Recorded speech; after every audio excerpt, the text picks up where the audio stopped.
Greetings, children. Welcome to the second part of the making of a global world. Let's start.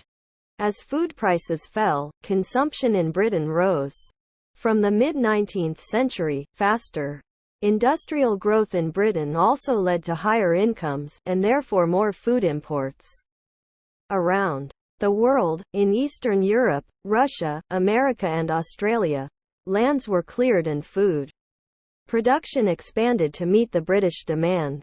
It was not enough merely to clear lands for agriculture. Railways were needed to link the agricultural regions to the ports.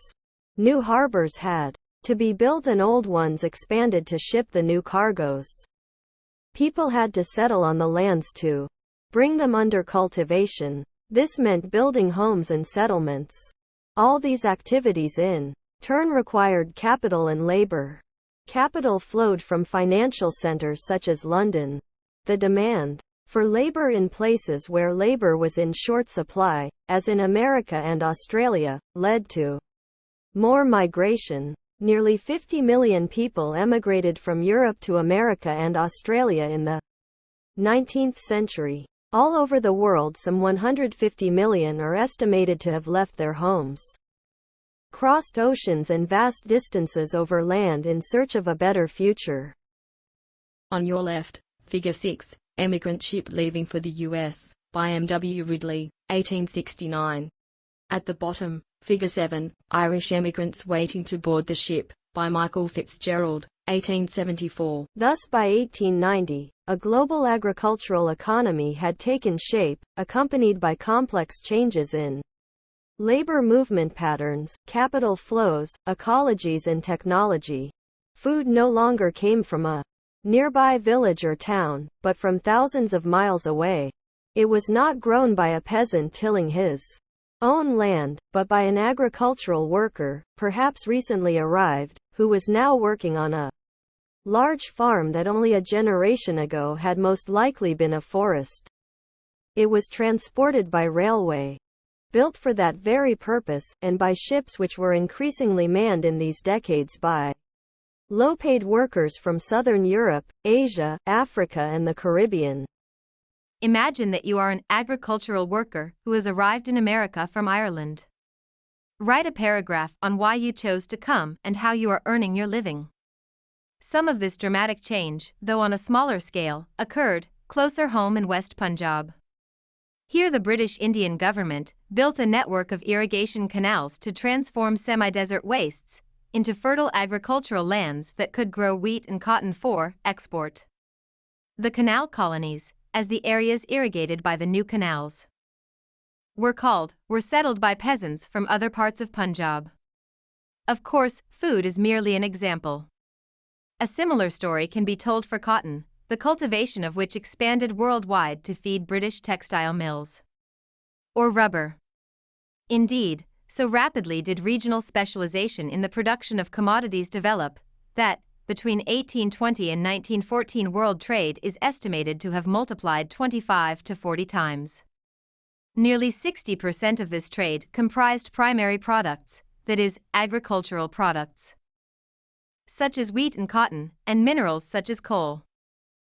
2.2 Role of technology. What was the role of technology in all this? The railways, steamships, the telegraph, for example, were important inventions without which we cannot imagine the transformed 19th-century world. But technological advances were often the result of larger social, political and economic factors. For example, colonization stimulated new investments and improvements in transport. Faster railways, lighter wagons and larger ships helped move food more cheaply and quickly from faraway farms to final markets. The trade in meat offers a good example of this connected process. Till the 1870s, animals were shipped live from America to Europe and then slaughtered when they arrived there. But live animals took up a lot of ship space. Many also died in voyage, fell ill, lost weight, or became unfit to eat. Meat was hence an expensive luxury beyond the reach of the European poor. High prices in turn kept demand and production down until the development of a new technology, namely, refrigerated ships, which enabled the transport of perishable foods over long distances.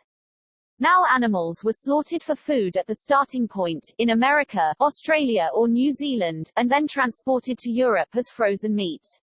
This reduced shipping costs and lowered meat prices in Europe. The poor in Europe could now consume a more varied diet. To the earlier monotony of bread and potatoes, many, though not all, could now add meat, and butter and egg to their diet.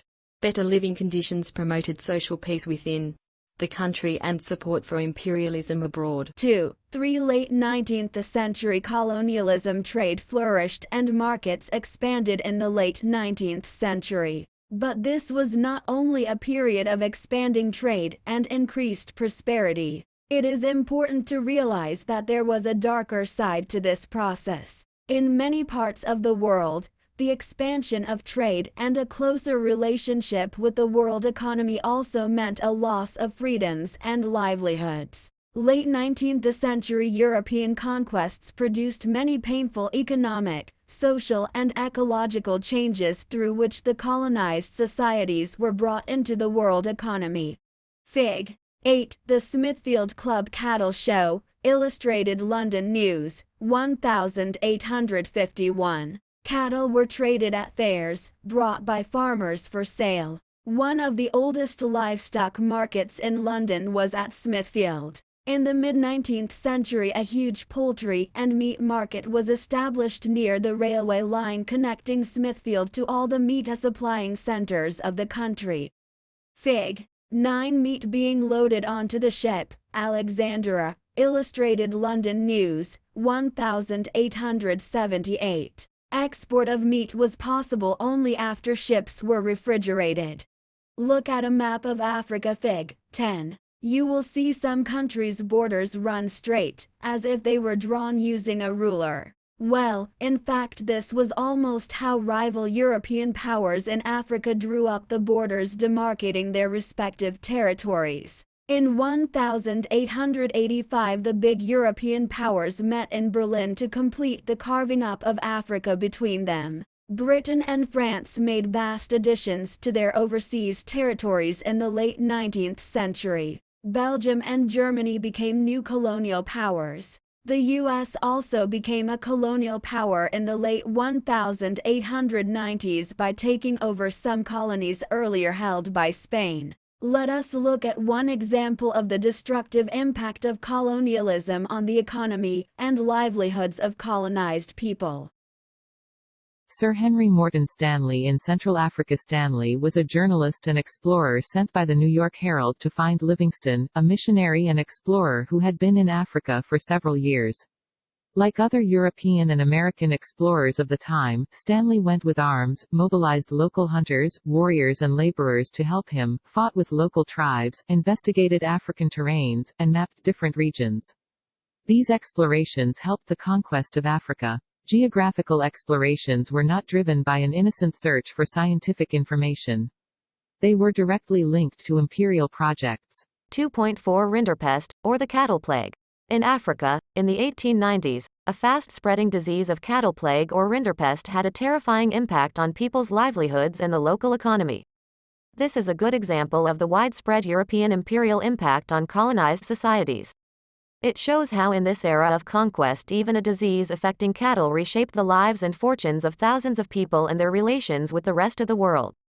Historically, Africa had abundant land and a relatively small population. For centuries, land and livestock sustained African livelihoods and people rarely worked for a wage. In late 19th century Africa there were few consumer goods that wages could buy. If you had been an African possessing land and livestock, and there was plenty of both, you too would have seen little reason to work for a wage. In the late 19th century, Europeans were attracted to Africa due to its vast resources of land and minerals. Europeans came to Africa hoping to establish plantations and mines to produce crops and minerals for export to Europe. But there was an unexpected problem: a shortage of labor willing to work for wages. Employers used many methods to recruit and retain labor. Heavy taxes were imposed which could be paid only by working for wages on plantations and mines. Inheritance laws were changed so that peasants were displaced from land. Only one member of a family was allowed to inherit land, as a result of which the others were pushed into the labor market. Mine workers were also confined in compounds and not allowed to move about freely. Fig. 12 Transport to the Transvaal gold mines, the graphic, 1887. Crossing the Wilge River was the quickest method of transport to the goldfields of Transvaal. After the discovery of gold in Witwatersrand, Europeans rushed to the region despite their fear of disease and death, and the difficulties of the journey. By the 1890s, South Africa contributed over 20% of the world gold production. Fig. 13. Diggers at work in the Transvaal goldfields in South Africa, the graphic, 1875.